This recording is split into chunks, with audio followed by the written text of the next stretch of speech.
In these ever-changing times, what is it that we want as individuals and as a collective? Astrologically, we are at a crossroads.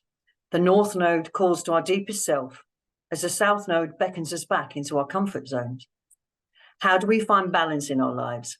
The seesaw effect of balancing responsibilities with adventure, soul path with supermarket shopping.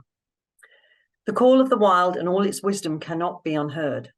So how do we place ourselves within the unfolding divine plan as we aim to maintain the Earth-life commitments in conjunction with planetary business? Firstly, we ask ourselves, what is it we want, really, really want? Not just what we think we should want or what we have always edged towards, or what the soul calls us to now. We may feel the answer intensely, or it may be but an ethereal whisper, still forming, still taking shape, still free-flowing. Once we get a sense, how do we follow through? What if this wildness takes us out into the unknown? What if we get lost or lose what we have worked so hard for? What if the love we feel changes for another or they for us? How will our hearts handle the shifts? The thing is, the heart knows. What is meant for us will always find us. We are the ones who must remain open enough to welcome it in. Trust. Sounds simple, doesn't it? But it is the biggest leap we can make. No guarantees, no safe bets, no holds barred. Life without limits, apart from the ones we set ourselves. Personally, I have been experiencing the internal unrest that I'm familiar with. It usually precedes a career expansion, a relationship phase change, or a spiritual shift. Usually all three in my case. Not necessarily negative in impact, but life-altering all the same. I have learnt over the years it is better to heed the call to change than wait for the wake-up call that brings it forth anyway. Trusting ourselves to act on our intuition is another positive tool for the road, particularly when maps are thin on the ground. I sense an awakening, a drawing towards a mission yet unfulfilled. The time is now energy, waking me in the night and residing with me during the day.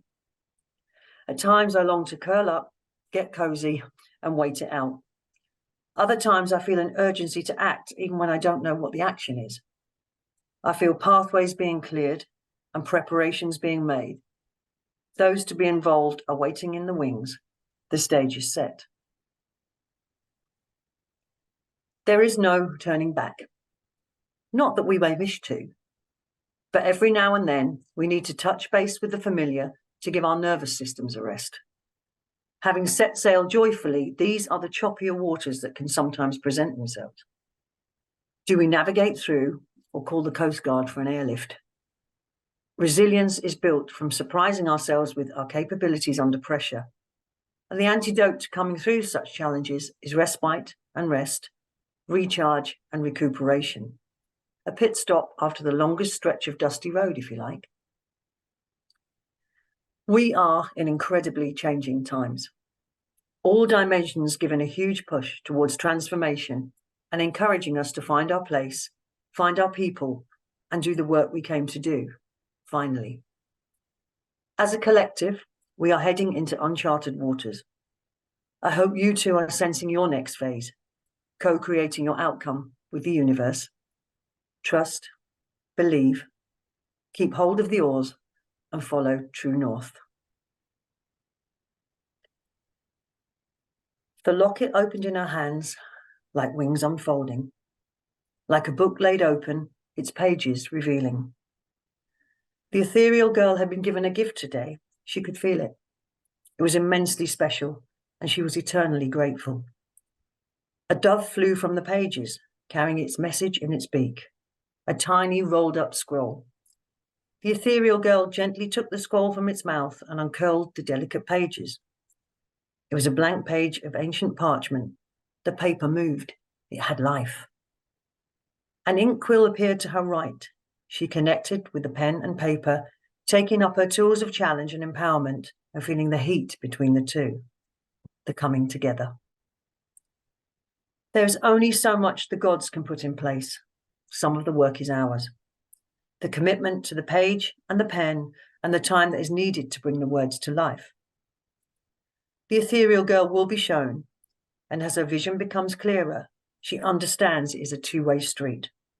As she shows up, they will see her pledge in action. They have always been there, patiently waiting. It is a free will universe. No one is ever forced to be of service. It is a calling, and it takes as long as it takes to be ready to answer. And there are times when we feel as though we will never be ready. How could it possibly be us? And who are we to speak of such things? It is the fear of our own power that keeps us from the possibilities. If we keep true to our innate spirit and listen to the voice of the higher self, our path, although not always smooth, will at least be paved with hope and love, from which all the wildflowers grow.